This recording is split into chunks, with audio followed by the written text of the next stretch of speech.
നമ്മൾ രാവിലെയും വൈകിട്ട് നബി സല്ലല്ലാഹു അലൈഹി വസല്ലമ തങ്ങൾ നമുക്കൊരു മാസ്കും ഒരു സാനിറ്റൈസറും തന്നിട്ടുണ്ട്. എല്ലാ ദിവസവും സുബഹി കഴിഞ്ഞ് അത് ഉപയോഗിക്കണം, മഗ്‌രിബ് കഴിഞ്ഞ് ഉപയോഗിക്കണം എന്ന് പറഞ്ഞാൽ പിന്നെ ഒന്നും നിങ്ങൾക്ക് പേടിക്കണ്ട, ഒരു ബുദ്ധിമുട്ടും വരൂല. സുബഹി നമസ്കാരം കഴിഞ്ഞ ഉടനെ 3 പ്രാവശ്യം അഊദു ബികലിമാത്തില്ലാഹി താമ്മാത്തി മിൻ ശർരി മാ ഖലഖ്, ബിസ്മില്ലാഹില്ലദി ലാ യദുറു മഅ ഇസ്മിഹി ശൈഉൻ ഫിൽ അർളി വലാ ഫിസ് സമാഇ വഹുവ സമീഉൽ അലീം. ഇത് സുബഹി കഴിഞ്ഞും മഗ്‌രിബ് കഴിഞ്ഞും 3 പ്രാവശ്യം നിങ്ങൾ മുടങ്ങാതെ ചെയ്യണം. ബഹുമാനപ്പെട്ട ഇമാം ഖുർത്തുബി റഹ്മത്തുള്ളാഹി തആല അലൈഹി തഫ്സീർ എഴുതിയ മഹാനാണ്. ആ മഹാനവറുകൾ പറയുന്നു, ഞാന് സ്ഥിരമായി ഇത് പഠിച്ചടം മുതൽ, ഇത് കേട്ടടം മുതൽ, നബി സല്ലല്ലാഹു അലൈഹി വസല്ലമ തങ്ങളിൽ നിന്ന് കേട്ട കാലം മുതൽ ഞാൻ ഇത് ചൊല്ലും. ഒരു ദിവസം മദീനയിൽ ഞാൻ നടന്നപ്പോ എന്റെ കാലിൽ ഫലദഗനി അഖറബൻ, ഒരു തേൾ എന്നെ കുത്തി. ഞാൻ ഞാൻ ചിന്തിച്ചു, ഇന്നത്തെ ദിവസം സുബഹിക്ക് ഞാനിത് ചൊല്ലിയിരുന്നില്ല, മറന്നുപോയി. ചില സമയത്ത് സ്വാഭാവികമായിട്ട് പെട്ടെന്ന് മറന്നുപോകും.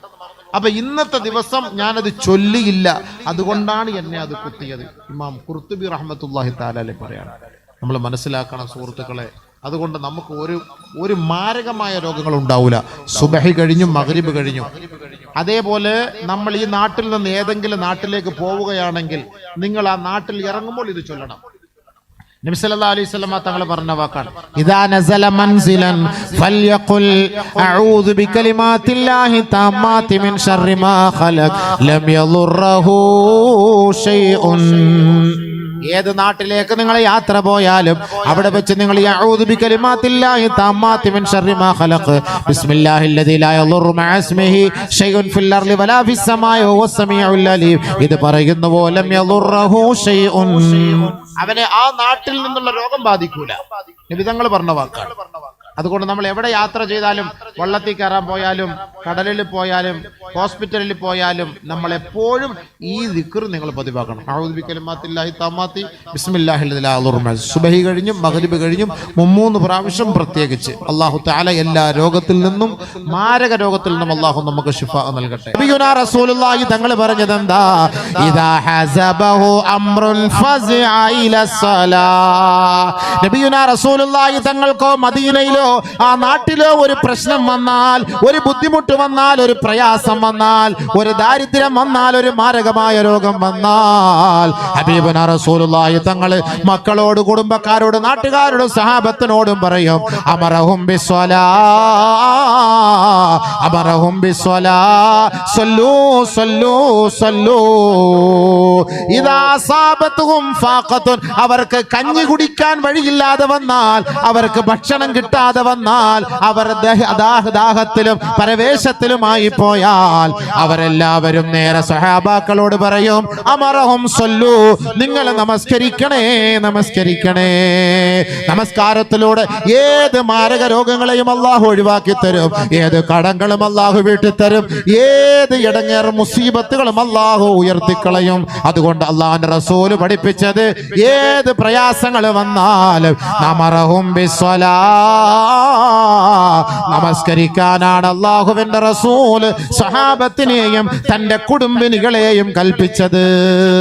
നമസ്കരിക്കും, നമസ്കരിക്കും, നമസ്കരിക്കും. ഇന്ന് നമ്മൾ നിസ്കരിക്കാൻ വരരുത്, നിസ്കരിക്കാൻ വരരുത്, കൊറോണ കൊറോണ, നിസ്കരിക്കാൻ വരരുത്, corona go, corona go, go corona go, go corona. നിസ്കരിക്കാൻ വരരുതെന്നായി അല്ലാഹുവിന്റെ റസൂൽ പറഞ്ഞ എന്താ?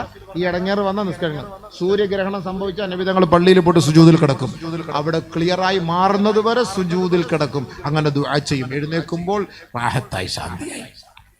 നമ്മൾ ഈ മുസീബത്ത് നമ്മുടെ നാട്ടിൽ ഇറങ്ങിയപ്പോൾ നമ്മളെല്ലാവരും വീട്ടിൽ മൊബൈൽ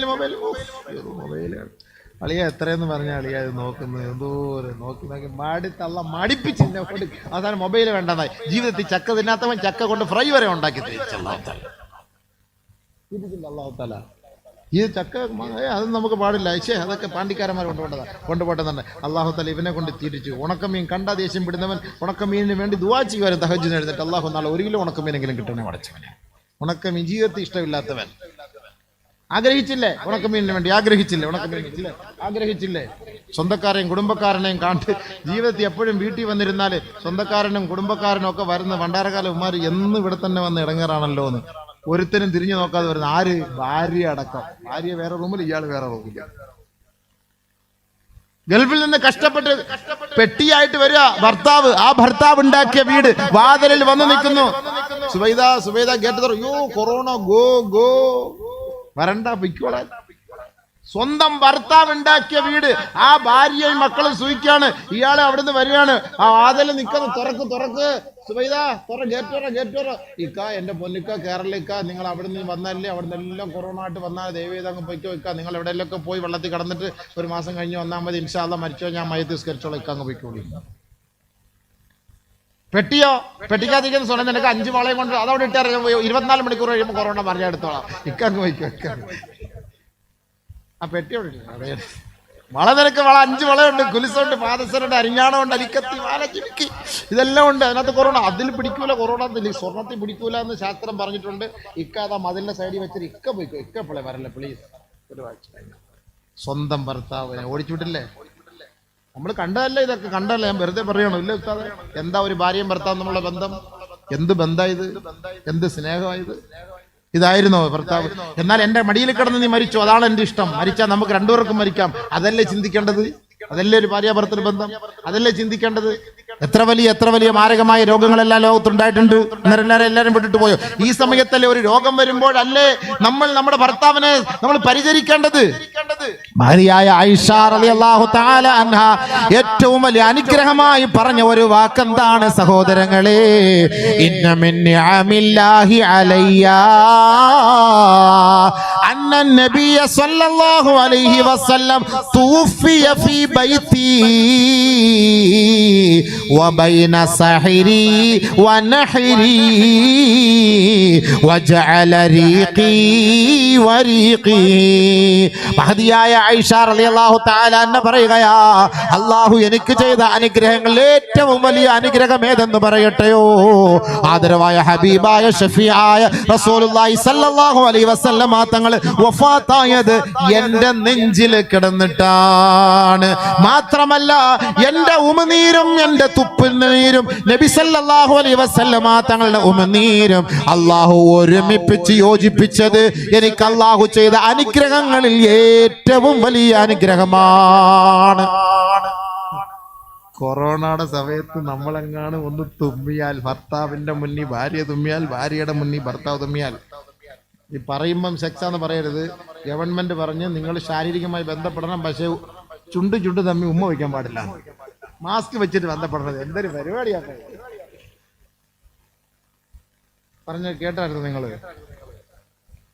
അങ്ങനെ പറഞ്ഞ ചിലപ്പോൾ അതിപ്പോ പറയുമ്പോൾ ആൾക്കാർ അങ്ങനെ തെറ്റിദ്ധരിക്കും. ആ പ്രത്യേക എംബ്ലം തന്നെ വെച്ചു, ശാരീരികമായി ബന്ധപ്പെടുമ്പോൾ ചുണ്ടും സ്പർശിക്കാൻ പാടില്ല ഭാര്യയും ഭർത്താവും. ഇടയ്ക്ക് ഒരു ഇരുമ്പ് കഷ്ണം എടുത്ത് വെക്കണം. അത് ചൂടാക്കി വെച്ചാൽ ഏറ്റവും നല്ലതായിരുന്നു. പിന്നെ ഒരിക്കലും ചുംബിക്കണ്ടായിരുന്നല്ലോ. എന്താ തുപ്പൽ ഉമിനീര് തമ്മിൽ അങ്ങോട്ട് കൊറോണ അതിൽ കൂടെ കയറി ഇതിൽ കൂടെ ഇങ്ങനെ വരുമെന്ന് പറഞ്ഞു. വേറെ ഒന്നും വരില്ല. അപ്പോ നിബിധങ്ങൾ പറഞ്ഞെന്താ? അപ്പൊ ഈ കൊറോണയുടെ സമയത്ത് ഈ കുട്ടികളൊക്കെ പ്രസവിക്കുമ്പോൾ തൊട്ടുകൊടുക്കലില്ല. എന്താ സംഭവം എന്ന് ചോദിച്ചപ്പം കൊറോണ. ഉസ്താദിന്റെ തൊട്ടുകൊടുത്ത ഉസ്താദിന്റെ കൊറോണ അങ്ങനെ എന്റെ കുഞ്ഞിക്ക് പിടിച്ചാല് കൊറോണ മോളെന്ന് പേര് വരില്ലേ? ഇനി ഭാവിയിൽ തൊട്ടുകൊടുക്കൽ പരിപാടിയെ ഇല്ലാതായിപ്പോയി. കൊറോണ ഇപ്പോഴും കൊടുക്കുന്നില്ല.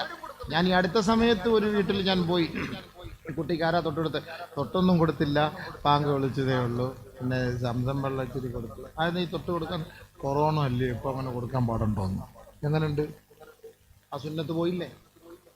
നമ്മൾ ചിന്തിച്ചു നോക്കി. ഇങ്ങനെയാണോ നമ്മളിങ്ങനെയാണ് ധരിക്കുന്നത്? ഈ കൊറോണ എന്ന് പറഞ്ഞ സംഭവം എന്നറിയോ? നമ്മളെ നശിപ്പിക്കാൻ വേണ്ടി, നമ്മളെ കൊല്ലാൻ വേണ്ടിയുള്ള ഒരു പരിപാടിയാണിത്. ചുമ്മാ വെറുതെ പോയിട്ടൊന്ന് പരിശോധിച്ചിട്ട് കൊറോണ എന്ന് പറഞ്ഞാൽ പെട്ടെന്ന് അറ്റാക്ക് വന്ന് മരിച്ചു. എത്ര പേര് അറ്റാക്ക് വന്ന് മരിച്ചു? പെടാന്ന് മലന്നടിച്ച് അവിടെ പോയി പോസിറ്റീവാന്ന് പറയുമ്പോൾ ഇതാ കിടക്കുന്നുണ്ട്. മനുഷ്യനെ പേടിപ്പിച്ച് കൊല്ലാൻ കണ്ടതാണ്. ലണ്ടൻ ഈ കൊറോണ സമയത്ത് ലണ്ടനിൽ ഒരു അവിടുത്തെ യൂണിവേഴ്സിറ്റിയിൽ പിന്നെ ഫുഡിൽ എന്തോ ചെറിയ പോയിസൺ ഉണ്ടായെന്ന് പറഞ്ഞു ഒരു കുട്ടിയെ ഹോസ്പിറ്റലിലൂടെ വയറിന് എന്തോ വേദന. അങ്ങനെ കൊണ്ടുപോയപ്പോൾ പറഞ്ഞു, അത് നിങ്ങൾ എന്താ കഴിച്ചത്? നോക്കുമ്പോൾ വേറെ അസുഖമൊന്നുമില്ല. രാവിലെ എന്താ കഴിച്ചത്? ഡോക്ടർ എഴുതി രാവിലെ കഴിച്ചത് ബർഗർ 64 കുട്ടികളുണ്ടായിരുന്നു. ബർഗർ കഴിച്ചത് കൊണ്ടായി സംഭവിച്ചു എന്ന് പറഞ്ഞു. വേറെ ഒന്നും അസുഖമൊന്നുമില്ല. ഡോക്ടർ എഴുതി ബർഗർ കഴിച്ചാൽ അതല്ല, വേറെ മാർഗമൊന്നുമില്ലല്ലോ. കുട്ടി ICUവിൽ കിടക്കുകയാണ്. അപ്പോൾ അതുവരെയ്ക്കും ബാക്കിയുള്ള കുട്ടികൾക്കൊന്നും ഒരു പ്രശ്നമില്ല, ഒന്നുമില്ല, ഒരു കുഴപ്പമില്ല. ഉച്ചവരെയായിട്ട് കുഴപ്പമില്ല. ഉച്ചയായപ്പോൾ ആരോ പറഞ്ഞു ആ കുട്ടി സുഖമില്ലാതായത് ബർഗർ കഴിച്ചിട്ടാണ്. രാവിലത്തെ ഇവിടുത്തെ നാസ്ത ബർഗർ ആയിരുന്നു. ഈ 64 കുട്ടികൾ ഛർദ്ദിക്കാൻ തുടങ്ങി. അതിൽ 4 കുട്ടികൾ അറ്റാക്ക് വന്ന് വീണു. യഥാർത്ഥത്തിൽ അങ്ങനെ ഇല്ല, ഒരു കുഴപ്പമില്ല. എന്നാൽ അതിൽ നിന്ന് 1-2 കുട്ടികൾ വീട്ടിലേക്ക് പോയിരുന്നു. അവർക്ക് ഒരു പ്രശ്നമില്ല, കാരണം അറിഞ്ഞിട്ടില്ല ഇങ്ങനെ ഈ ബർഗറിൽ നിന്നാണ് നിങ്ങൾക്ക് രോഗം വന്നതെന്നും അതുകൊണ്ടാണ് ആ കുട്ടി അറ്റാക്ക് വന്നതെന്നും അതുകൊണ്ടാണ് ആ കുട്ടി ICUവിൽ കിടന്നതെന്നും അതുകൊണ്ടാണ് ഇവർ മരിച്ചതെന്നും അതുകൊണ്ടാണ് ഇവർ ഛർദ്ദിച്ചതെന്നും ഇതൊക്കെ അറിഞ്ഞപ്പോഴത്തേക്കാണ് ബാക്കിയുള്ളവർക്ക് പ്രശ്നമായത്. അതുവരെയ്ക്കും ആർക്കും ഒന്നും അറിഞ്ഞില്ലായിരുന്നു. ഇതൊരു ഹിക്മത്താണ്. ഇപ്പൊ കൊറോണ നമ്മൾ അറിഞ്ഞപ്പോൾ എത്ര പേര് അറ്റാക്ക് വന്നത്, എത്ര പേര് ആത്മഹത്യ ചെയ്തു. മണ്ടന്മാരെ, എന്നാ കൊറോണ വന്ന് നീ അങ്ങനെ ചാവ്, നീ ആത്മഹത്യ ചെയ്യാതെ.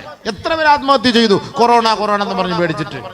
ബഹുമാനമുള്ള സഹോദരങ്ങളെ, ഇതെല്ലാം നമ്മളെ ഇടങ്ങേറാക്കാൻ വേണ്ടിയുള്ള പരിപാടിയാണ്. ഒരു പറ്റം കോർപ്പറേറ്റുകളുടെ ഒരു പരിപാടികളാണ് ഇതെല്ലാം. ഇതിപ്പോൾ എത്ര വിറ്റു, ആർക്കും വേണ്ട സംഭവിച്ചാൽ മാസ്ക് എത്ര വിറ്റു, എത്ര പേര് അതിൻ്റെ കച്ചവടം നടത്തി, എത്ര പേരാ നമ്മളത് സൂക്ഷിച്ച് മേടിച്ച് വെച്ചിരുന്നത്. നമ്മൾ തമ്മിലുള്ള ബന്ധങ്ങൾ തകർന്നുപോയി. ഭാര്യ ഭർത്താക്കന്മാർ തമ്മിലുള്ള ബന്ധങ്ങൾ, മാതാപിതാക്കളും മക്കളും തമ്മിലുള്ള ബന്ധങ്ങൾ. എത്ര മയ്യത്തുകളാണ് കുളിപ്പിക്കാൻ പറ്റാതെ, എത്ര മയ്യത്തുകളാണ് നമസ്കരിപ്പിക്കാൻ പറ്റാതെ അടക്കം ചെയ്തത് എന്നാലോചിച്ച് നോക്കി. എത്ര മയ്യത്തുകളാണ്. മനുഷ്യന്റെ അവസ്ഥ ഇതാണ്. സ്വന്തം കൈ കൊണ്ടുപോലും തൊടാനോ എടുക്കാനോ പറ്റാത്തത്. ഇന്നും നിങ്ങൾ തിരുവനന്തപുരത്ത് വരീൻ, 64 കൊറോണ മയ്യത്ത് സ്വന്തം കൈ കൊണ്ട് കുളിപ്പിച്ചിട്ട് ഈ തിരുവനന്തപുരത്ത് പലർക്കും കൊറോണ വന്നിട്ടുണ്ട്. വരാത്ത ഒരാളിനെ ഞാൻ കാണിച്ചു തരാം. തിരുവനന്തപുരത്ത് ഞാൻ ജോലി ചെയ്യുന്ന പള്ളിയിൽ 64 കൊറോണ മയ്യത്ത് അയാൾ സ്വന്തമായിട്ട് കുളിപ്പിച്ചു. അയാൾ കയ്യിലൊന്നും സിനാപ്പി ഒന്നും ഇട്ടിട്ടൊന്നുമില്ല, കുളിപ്പിച്ചു. നമുക്കാ പേടിയാ, പാമ്പ് കടിച്ചാൽ ചാവൂല. പാമ്പ് കടിച്ചു നമ്മളങ്ങനെ അറിഞ്ഞാൽ പോയി, സംഭവം ഔട്ടായി.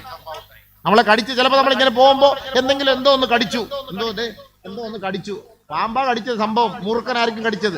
അറിയാതെ വീട്ടിൽ പോയി നോക്കുമ്പോൾ ചെറുതായിട്ട് ചോര വരുന്നു, എന്തോ ഒന്ന് കടിച്ചാൽ. ഇപ്പൊ വീട്ടിൽ ഉമ്മ പറയും അത് വല്ല എലിയോ അല്ലെങ്കിൽ മുള്ളു വല്ലതും കൊണ്ടതായിരിക്കും. എന്നാ റാഹത്തായിട്ട് മിണ്ടാണ്ടിരിക്കും. വേണ്ട എവനെങ്കിലും വന്ന് ആ പള്ളിയുടെ പരിസരം തന്നു, അവിടെ ഒരു മൂർഖനെ ഞാൻ ഇന്നലെ കണ്ട്, അതായിരിക്കും സംഭവം, എന്നെ കടിക്കാം. തീർന്ന അയാളുടെ വഴി അപ്പള തീർന്നു, പിന്നെ അടുത്ത കവർ വെട്ടിയാണ്. ഇതാണ് മനുഷ്യൻ ടെൻഷൻ എന്ന് പറയുന്നത്. അതുകൊണ്ടാണ് രോഗം വരുമ്പോൾ ഡോക്ടർ നേരിട്ട് ബൈസ്റ്റാൻഡിനെ വിളിക്കുന്നത്. രോഗിയോട് പറയൂല, ബൈസ്റ്റാൻഡിനെ വിളിച്ചിട്ട് പറയും ആ മുഴുവൻ പാവം ക്യാൻസറായി പോയി, നിങ്ങൾ ഇനി ആരെങ്കിലുമൊക്കെ അറിയിക്കണം, അത് ആവശ്യമുള്ളതെല്ലാം കൊടുത്തോളി, അങ്ങനെ അങ്ങ് പോകട്ടെ, അങ്ങനെ അങ്ങ് പോട്ടെ. അദ്ദേഹത്തെ വിളിച്ച് ചോദിച്ചാൽ എന്താ പറഞ്ഞത്? ഇല്ല, അസുഖമൊന്നുമില്ല, ഇഷ്ടമുള്ള ഭക്ഷണം കഴിച്ച് റെസ്റ്റ് എടുക്കാനാണ് വീട്ടിൽ പറഞ്ഞത്. അൽഹംദുലില്ലാ. അയാള് പിന്നെയും 10 വർഷം ജീവിക്കും. എനിക്കറിയാവുന്ന എത്ര സംഭവങ്ങളുണ്ട്. 10 വർഷം പിന്നെയും ജീവിക്കും. അതുകൊണ്ട് ബഹുമാനമുള്ള സഹോദരങ്ങളെ, നമുക്ക് ഒരു മനക്കരുത്തി എപ്പോഴും നമുക്ക് വേണം. നമ്മളെപ്പോഴും അള്ളാഹുവിലേക്ക്, നമ്മൾ എന്ത് പ്രശ്നം വന്നാലും നബിതങ്ങൾ നിസ്കരിച്ച് സുജൂദ് ചെയ്ത് ദുആ ചെയ്ത്, നമുക്കതിന് പരിഹാരമില്ലേ? നമുക്ക് പരിഹാരമില്ലേ? നമ്മൾ ദുആ ചെയ്തുകൂടെ? ദുആ ചെയ്ത് നമുക്ക് പരിഹരിക്കാമല്ലോ. ദുആ ചെയ്ത് നമുക്ക് പരിഹരിക്കാമല്ലോ. ഇത് ഇന്നുകളിലല്ലല്ലോ ഈ മുസീബത്തിൽ ഇറങ്ങാൻ തുടങ്ങിയത്. മദീനയിൽ ഇറങ്ങാം, മദീനയിലും മക്കയിൽ ഇറങ്ങൂല എന്ന് നബി സല്ലല്ലാഹു അലൈഹി വസല്ലമ തങ്ങൾ വബാ താഊൻ വരൂല എന്ന് പഠിപ്പിക്കുമ്പോൾ ഓർക്കണം, ഇത് ആ കാലഘട്ടത്തിൽ ഇതുണ്ടെന്നുള്ളത് നമുക്ക് മനസ്സിലാക്കിക്കൂടെ? അതുകൊണ്ടല്ലേ നമ്മൾ ദുആ ചെയ്യുമ്പോൾ ദുആയിൽ തന്നെ മിനൽ വബാഇ വത്താഊനി എന്നൊക്കെ പണ്ട് മഹാന്മാരൊക്കെ ദുആ ഉണ്ടാക്കി വെച്ചത് എന്താ? ഇങ്ങനെയൊക്കെ ഉള്ള സംഭവം പണ്ടേ ഉണ്ടായിരുന്നു. ഇന്നും നമ്മൾ അത് ഓതി ദുആ ചെയ്യുന്നു, അല്ലേ? നമ്മൾ ദുആ ചെയ്യുന്നു മിനൽ വബാഇ വത്താഊൻ എന്നൊക്കെ നമ്മൾ ദുആ ചെയ്യുമ്പോൾ നബി സല്ലല്ലാഹു അലൈഹി വസല്ലമ തങ്ങൾ പറഞ്ഞു, നിങ്ങൾ ചെയ്യേണ്ട ബാധ്യത എന്താണ്? നമ്മൾ ചെയ്യേണ്ട ബാധ്യത എന്താ? നമസ്കാരം കഴിഞ്ഞ് നമ്മൾ അല്ലാഹുവിനോട് ചോദിക്കേണ്ടത് നമ്മൾ ചോദിച്ചിട്ടില്ല. കേട്ടോ ഹദീസ്. നബിയുനാ ശഫീഉനാ റസൂലുള്ളാഹി സ്വല്ലല്ലാഹു അലൈഹി വസല്ലമ തങ്ങൾ പറയുന്നു, സല്ലല്ലാഹു അൽ അഫ്വ വൽ ആഫിയ. നിങ്ങൾ നമസ്കാരം കഴിഞ്ഞാൽ അല്ലാഹുവിനോട് ആഫിയത്തിന് വേണ്ടി ചോദിക്കണേ. ആരോഗ്യത്തിന് വേണ്ടി അല്ലാഹുവിനോട് ചോദിക്കണമെന്ന്. നമ്മൾ ആരോഗ്യം ചോദിക്കുന്ന എപ്പോഴാ? ഐസിയുല് വാപ്പ കിടക്കുമ്പോ കത്തെഴുതിയിട്ട് പള്ളിയിലെ ഉസ്താദിന്റെ കയ്യിൽ കൊണ്ടുവന്ന് കൊടുക്കും. ഉസ്താദേ, എന്റെ വാപ്പ ഐസിയുലാണ്, ദുആ ചെയ്യണേ ഉസ്താദേ. ഉസ്താദേ, എനിക്ക് ചെറിയൊരു നെഞ്ചുവേദന, ഞാൻ ഓപ്പറേഷന് പോവാണ്, ദുആ ചെയ്യണേ ഉസ്താദേ. ഉസ്താദേ, എന്റെ ശരീരത്തിന് വല്ലാത്ത ഒരു വേദന ഒരിക്കലും മാറുന്നില്ല, ഒന്ന് ദുആ ചെയ്യണേ ഉസ്താദേ. ഒരു രോഗം വരുമ്പോഴാണ് നമ്മൾ ദുആ ചെയ്യുന്നത്. അത് വരുന്നതിന് മുമ്പേ അതിന്റെ മാസ്കാണ്, അതിന്റെ സാനിറ്റൈസറാണ് ദുആ. അതുകൊണ്ടാണ് അല്ലാഹുവിന്റെ റസൂൽ പറഞ്ഞു, നിങ്ങൾ ആരോഗ്യവാനായിരിക്കുമ്പോ, ആരോഗ്യ ദൃഢഗാത്രനായിരിക്കുമ്പോ ശരീരത്തിന്റെ ആരോഗ്യത്തിന് വേണ്ടി അല്ലാഹുവിനോട് പ്രാർത്ഥിക്കണേ. പ്രാർത്ഥിക്കാറുണ്ടോ നമ്മൾ?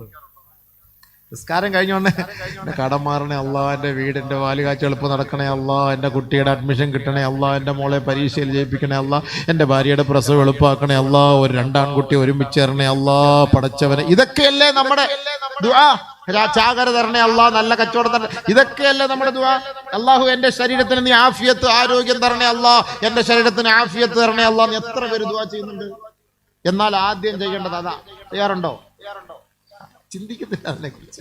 എന്നാൽ നബി സല്ലല്ലാഹു അലൈഹി വസല്ലം തങ്ങൾ പറഞ്ഞു, നിങ്ങൾ മുൻകരുതൽ, നിങ്ങളുടെ ശരീരത്തിന്റെ ആരോഗ്യത്തിന് വേണ്ടി നിങ്ങൾ ആദ്യം ദുആ ചെയ്യണം. സല്ലല്ലാഹു അൽ അഫ്വ വൽ ആഫിയ, അല്ലാഹുമ്മ ആഫിനി ഫീ ബദനി, ആഫിനി ഫീ സമഇ, ആഫിനി ഫീ ബസരി, ലാ ഇലാഹ ഇല്ലാ അൻത. അല്ലാഹുവേ, എന്റെ ശരീരത്തിന്, എന്റെ കണ്ണിന്, എന്റെ കാതിന്, എന്റെ അവയവങ്ങൾക്ക് നീ ആഫിയത്ത് നൽകണേ. നീ അല്ലാതെ ആരുമില്ല അല്ലാ, ആഫിയത്ത് നൽകാൻ ആരുമില്ല അല്ലാ. നബിയുനാ റസൂലുള്ളാഹി തങ്ങൾ പഠിപ്പിച്ച ദുആയാണ്, സഹാബാക്കളോട് പഠിപ്പിച്ചു കൊടുത്തതുമാണ്. ഞാനും നിങ്ങളും അത് വിട്ടുപോയതാണ് ഈ രോഗം നമ്മളെ പിടികൂടാൻ കാരണം.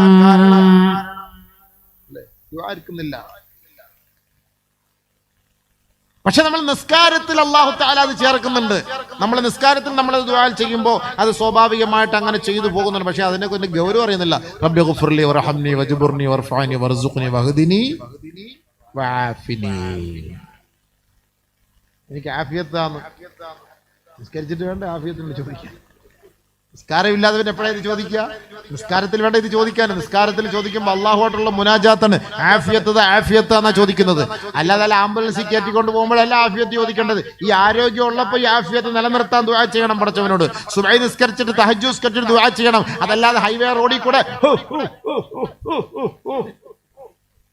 താഹക്ക് എവിടെ പോവാ?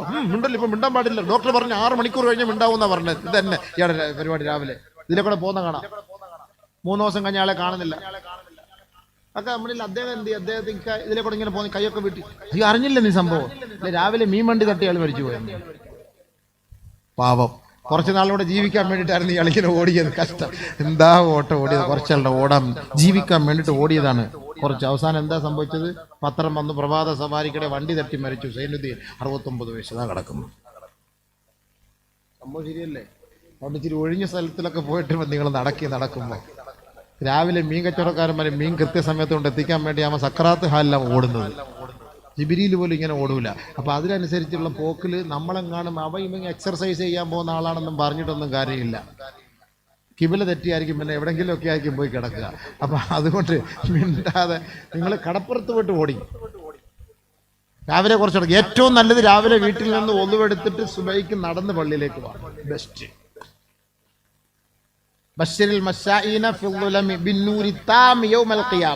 നിങ്ങൾ രാത്രി നിങ്ങൾ നടന്ന് പള്ളിയിലേക്ക് വരുന്നവർക്ക് നാളെ ഏറ്റവും വലിയ പ്രകാശം കൊണ്ട് അവർക്കൊരു സന്തോഷ വാർത്ത അറിയിക്കുന്നു. അത് പള്ളിയിലേക്ക് നിങ്ങൾ ഒന്നുകൊടുത്തിട്ട് വാ. രാവിലെ റഹ്മത്ത്. ഓരോ ചുവട് വെക്കുന്നതോടും 10 നന്മ, 10 തിന്മ ഡിലീറ്റ്, 10 നന്മ ATM-ൽ, 10 തിന്മ ഡിലീറ്റ്, 10 തിന്മ ATM-ൽ, നന്മ ATM-ൽ. ഇങ്ങനെ വരികയാണ് അല്ലാഹു തആല. ഇത്ര എളുപ്പമുണ്ട്. ഒന്നുവെടുത്തിട്ട് വീട്ടിൽ നിന്ന് വരണം. അവിടെ വീട്ടിൽ ബാത്റൂമിൽ പോകുന്ന പോലും പള്ളിയില്ല. പെട്ടെന്ന് ചാടി പിടിച്ച് ഇവിടെ വന്നിട്ടാണ് ബാത്റൂം. അപ്പോഴത്തേക്ക് ഇവിടെ എല്ലാം തീർന്നു നിസ്കാരം. അതുകൊണ്ട് നേരത്തെ എഴുന്നേക്കണം. തഹജ്ജുദ് 4:30 എഴുന്നേക്കണം. അരമണിക്കൂർ നേരത്തെ എഴുന്നേക്കണം. എഴുന്നേറ്റ് ഇങ്ങനെ നമ്മുടെ കാര്യങ്ങളൊക്കെ അങ്ങോട്ട് പറയണം. രാത്രി അള്ളാഹുവായിട്ടുള്ള ഒരു മുനാജാത്ത് ഒറ്റയ്ക്ക് നല്ല സുഖമാണ്, റാഹത്താണ്, നല്ല ടേസ്റ്റാണ്. അങ്ങനെ അങ്ങോട്ട് പറ. ആഫിയത്തോണ്ട് ദുആ ചെയ്യ്. പൊട്ടിക്കര സുജൂദിൽ കിടക്ക്. 2 റക്അത്ത് ആജിദ് സ്കെച്ചിൽ പറ. നീ ആഫിയത്ത് തരണേ, നെഞ്ചുവേദന മാറ്റിത്തരണേ, മുട്ടുവേദന മാറ്റിത്തരണേ അല്ലാ, നടുവേദന മാറ്റിത്തരണേ അല്ലാ. പൊട്ടിക്കരഞ്ഞൊന്ന് പറഞ്ഞു നോക്ക്. യാ അയ്യുഹല്ലദീന ആമനു ഇസ്തഈനൂ ബിസ്സബ്രി വസ്സലാ ഇന്നല്ലാഹ മഅസ്സാബിരീൻ. സത്യവിശ്വാസികളെ, നിങ്ങൾ അല്ലാഹുവിനോട് നമസ്കാരത്തിലൂടെ ക്ഷമയോടുകൂടി അല്ലാഹുവിനോട് നിങ്ങൾ സഹായം തേടണേ. തീർച്ചയായും ക്ഷമ അവലംബിക്കുന്നവനോടൊപ്പമാണ് അല്ലാഹു റബ്ബുൽ ഇസ്സത്ത്. അതുകൊണ്ട് തീർച്ചയായും നിങ്ങളുടെ ആരോഗ്യം അവൻ ഏറ്റെടുക്കുന്നവനാണ്. അതുകൊണ്ട് നിങ്ങൾ അല്ലാഹുവിനോട് നമസ്കാരത്തിലൂടെ സഹായം തേടണേ. പരിശുദ്ധ ഖുർആൻ. അതുകൊണ്ടാണ് ഹബീബ റസൂലുള്ളാഹി തങ്ങൾക്ക് വല്ല ബുദ്ധിമുട്ടുകളോ പ്രയാസങ്ങളോ ദാരിദ്ര്യങ്ങളോ കടങ്ങളോ നേരിട്ടാൽ അല്ലാഹുവിന്റെ റസൂല് നേരെ നമസ്കാരത്തിലേക്ക് പ്രവേശിക്കുമത്രേ. അതിലൂടെയാണ് അവരുടെ രക്ഷ, അതിലൂടെ നമുക്ക് സഹായം. എന്ന് പറഞ്ഞാൽ നമ്മൾ പൂർണ്ണമായിട്ട് വൃത്തിയായി കുളിച്ച് റെഡിയായി കൈകാലുകളൊക്കെ കഴുകി റാഹത്തായിട്ടല്ലേ പള്ളിയിൽ പോകണം. അതാണ് ഇസ്ലാം പഠിപ്പിക്കുന്നത്. പല്ല് തേച്ചിട്ട് സുബൈക്ക് പോകണം പള്ളിയിൽ. അല്ലാതെ അങ്ങനെ സഫി പോയതോടെ വാ തുറന്നാൽ അടുത്ത ആൾ അറ്റാക്ക് വന്ന് കൊറോണ. ഇത് കൊറോണ അല്ല, അതിനേക്കാളും വലിയ ഒരു വായുവാണ് ഇത് സംഭവിച്ചത്. അതുകൊണ്ട് രാത്രി ഉറക്കൽ എഴുന്നേറ്റാൽ പല്ല് തേക്കണമെന്ന് ഇസ്ലാമാ പഠിപ്പിച്ചത്. മൂത്രം ഒഴിച്ചാൽ കഴുകണമെന്ന് ഇസ്ലാമാ പഠിപ്പിച്ചത്. നിന്ന് പെടുക്കരുതെന്ന് ഇസ്ലാമാ പഠിപ്പിച്ചത്. കൈ കഴുകാതെ പാത്രത്തിൽ കൈയിടല്ലേ എന്ന് ഇസ്ലാമാ പഠിപ്പിച്ചത്. വെള്ളം കുടിക്കണേന്ന് ഇസ്ലാം പഠിപ്പിച്ചു. രാവിലെ നിങ്ങൾ സുബഹി നിസ്കാരം കഴിഞ്ഞ ഉടനെ വെറും വയറ്റില് ഈ തേൻ ഒഴിച്ച് വെള്ളം തേനകത്ത് കലർത്തി കഴിക്കണം. നബി തങ്ങൾ അങ്ങനെ ചെയ്തിരുന്നു. നബിയുനാ റസൂലുള്ളാഹി. ഇപ്പൊ പുതിയ കണ്ടുപിടുത്ത തേൻ, കരിഞ്ജീരകവും തേനും കൊറോണയ്ക്ക് നല്ലതാണ്, ചുമയ്ക്ക് നല്ലതാണ്. ഹബീബ റസൂലുള്ളാഹി സ്വല്ലല്ലാഹു അലൈഹി വസല്ലം തങ്ങൾ പറഞ്ഞു, ഫിൽ ഹബ്ബത്തി സൗദാഇ ശിഫാഉം മിൻ കുല്ലി ദാ ഇല്ലൽ മൗത്ത്. മരണമൊഴിച്ച് എല്ലാ രോഗത്തിനും കരിഞ്ജീരകത്തിൽ ശിഫയുണ്ട്. നബിയുനാ റസൂലുള്ളാഹി. ഇപ്പൊ ശാസ്ത്രം കണ്ടുപിടിച്ചു കരിഞ്ജീരകത്തിൽ എല്ലാ രോഗത്തിനും ശിഫയുണ്ട്. നബി സല്ലല്ലാഹു അലൈഹി വസല്ലം ഡോക്ടർ മുഹമ്മദ് എന്നില്ലാത്തത് കൊണ്ട് നിങ്ങൾക്ക് വലിയ വിലയില്ല. Doctor Muhammad MA MB MBS MDCH ഒന്നും ഇല്ലാത്തതുകൊണ്ട് വലിയ വിലയില്ല. നബി സല്ലല്ലാഹു അലൈഹി വസല്ലം തങ്ങൾ പറഞ്ഞാൽ ഇന്നത്തെ ഡോക്ടർമാർ കണ്ടുപിടിച്ചു കൊണ്ടുവരുന്നത് കരിഞ്ജീരകത്തിൽ ശിഫയുണ്ട്, തേനിൽ ശിഫയുണ്ട്. വഫീഹി ശിഫാഉൽ ലിന്നാസ്. തേനിൽ ശിഫയുണ്ടെന്ന് പരിശുദ്ധമായ ഖുർആൻ. വിശ്വസിച്ചൂടെ. തേന് കഴിക്കും. രാവിലെ നിങ്ങൾ ഒരു സ്പൂണ് തേനെടുത്ത് വെള്ളത്തിൽ ഒഴിച്ചിട്ട് നല്ല ശുദ്ധമായ വെള്ളത്തിൽ കലക്കിയിട്ട് വെറും വയറ്റിൽ കുടിക്കണം. രാവിലെയും രാത്രിയും നിങ്ങൾ കുടിച്ചിട്ട് കിടക്കണം. ഖുർആനും അതീതല്ലേ. വയറ്റിന്റെ രോഗം എല്ലാം മാറിക്കിട്ടും. പരിശുദ്ധ പ്രവാചകൻ പഠിപ്പിക്കാൻ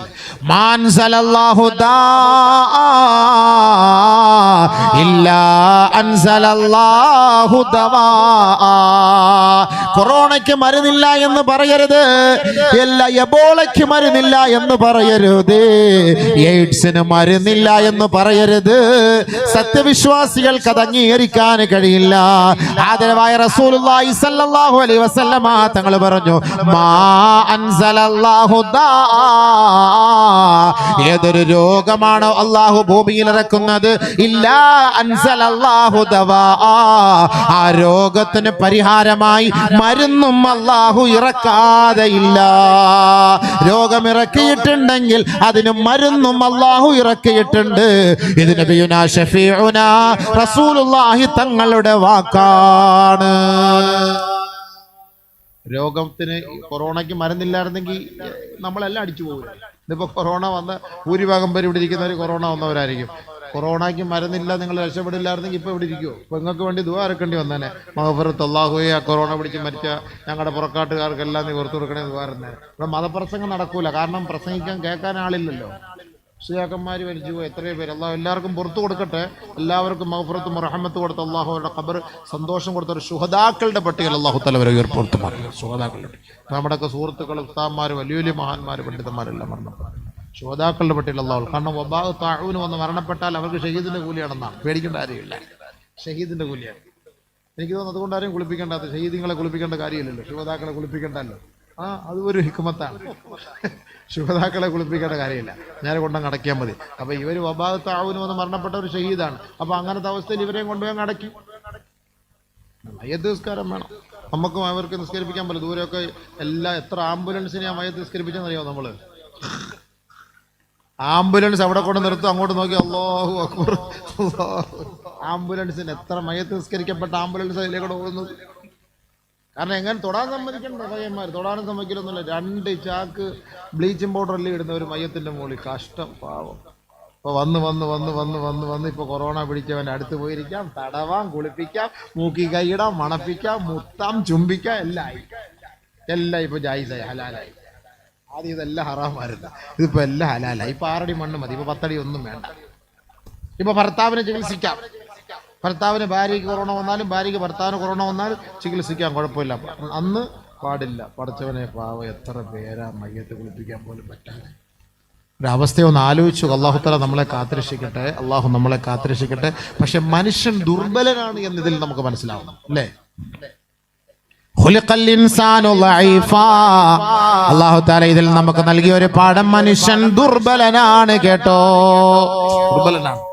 വമാ അൻതും ബിമുഅ്ജിസീന ഫിൽ അർള്, ഭൂമിയിൽ നിനക്ക് ഒന്നും ചെയ്യാൻ കഴിയൂല എന്നും, നീ നിരാശ്രയായ നിന്നെ കൊണ്ട് ഒരു കാര്യവും ഇവിടെ ചെയ്തു തീർക്കാൻ കഴിയില്ല എന്നും പരിശുദ്ധമായ ഖുർആനിൽ അല്ലാഹു തആല വ്യക്തമാക്കിയത് നമ്മൾ നേരിൽ കണ്ടത് കൊറോണയുടെ കാലഘട്ടത്തിലാണ്.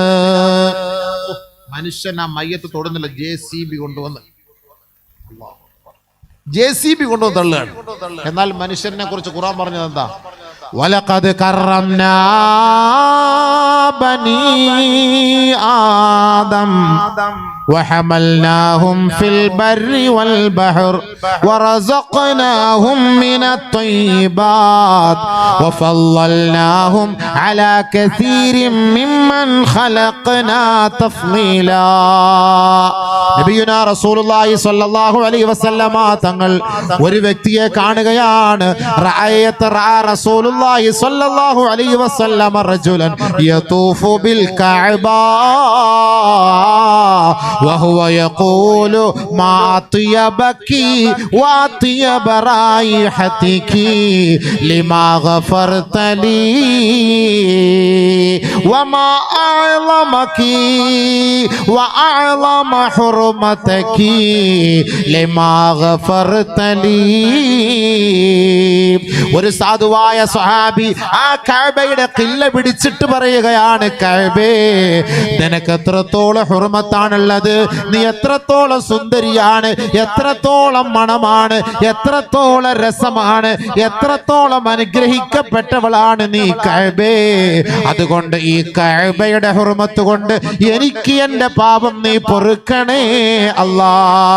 റസൂലുള്ളാഹി സ്വല്ലല്ലാഹു അലൈഹി വസല്ലമ തങ്ങൾ ആ സഹാബിയെ വിളിച്ചിട്ട് പറയുകയാണ്, വല്ലദീ നഫ്സു മുഹമ്മദിൻ ബിയദിഹി ലഹുർമത്തുൽ മുഅ്മിനി ഖൈറും മിൻ ഹുർമത്തി ഹാദൽ ബൈത്ത്. ഓർക്കണേ, ഒരു മനുഷ്യൻ അല്ലാഹു തആല അവന്റെ ശരീരത്തിൽ ചെയ്തിരിക്കുന്ന അനുഗ്രഹം എന്ന് പറയുന്നത്, ഹുർമത്ത് എന്ന് പറയുന്നത് ഈ കഅബയേക്കാൾ ശ്രേഷ്ഠമാണ് എന്ന് നബിയുനാ ഹബീബുനാ റസൂലുള്ളാഹി സ്വല്ലല്ലാഹു അലൈഹി വസല്ലം.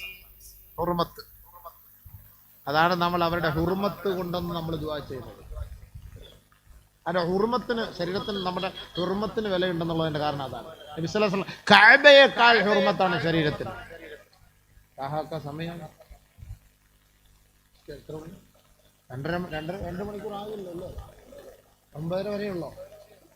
ഓ, 9:30 കഴിഞ്ഞ് പെണ്ണുങ്ങൾക്ക് സീരിയൽ കാണണം, ആ കാര്യം മറന്നുപോയി. ഈ വാത് കഴിഞ്ഞിട്ട് വീട്ടിലൊരു വാതുണ്ട് അവർക്ക്. വാതിലൊക്കെ മൊയ്ലിയാമാർ അറിയുന്നത് നിങ്ങൾക്കുള്ള അതൊക്കെ ഇതൊക്കെ അങ്ങള് കേട്ട അയാൾ യൂട്യൂബിൽ എന്നും വാത് കേട്ടിട്ട്, വാത് കേട്ടിട്ട് നന്നാവുകയാണെങ്കിൽ മൈക്കാരൻ നന്നാവണം. കാരണം ഫുൾ ടൈം ആദ്യം മുതൽ അവസാനം വരെ കേൾക്കുന്നവരോ വാത് മൈക്കുകാരും യൂട്യൂബുകാരന്മാരും, ഇമാർ രണ്ടുപേരും നന്നായിട്ടില്ല. പിന്നെ ആര് കേൾക്കാനായി വാത്? പിന്നെ നമുക്ക് ചുമ്മാ ഇങ്ങനെ ഒരു പരിചയം അല്ലേ, പണ്ട് നമ്മൾ പുറക്കാട് വന്നൊക്കെ പ്രസംഗിച്ചൊക്കെ പോയതാണല്ലോ. അപ്പോൾ ഇനി ഇങ്ങനെ ഒരു പരിചയം ആയതുകൊണ്ട് നമുക്ക് അങ്ങനെ ഒരു ഗുണം. അപ്പം അങ്ങനെ ഒരു ഹൈറായി, അൽഹംദുലില്ലാ. അപ്പം ഇതൊക്കെ ഇപ്പോൾ ഇവിടെ നിങ്ങൾക്ക് ഇതൊക്കെ എടുത്താ സ്ഥലമൊക്കെ ഗവൺമെൻറ് കൊണ്ടുപോയാൽ ഇനി അടുത്ത പ്രാവശ്യം വാത് പറയാൻ സ്ഥലമൊന്നും ഇല്ലേ? അപ്പോൾ കോടിക്കണക്കിന് കിട്ടിക്കാണുമല്ലോ.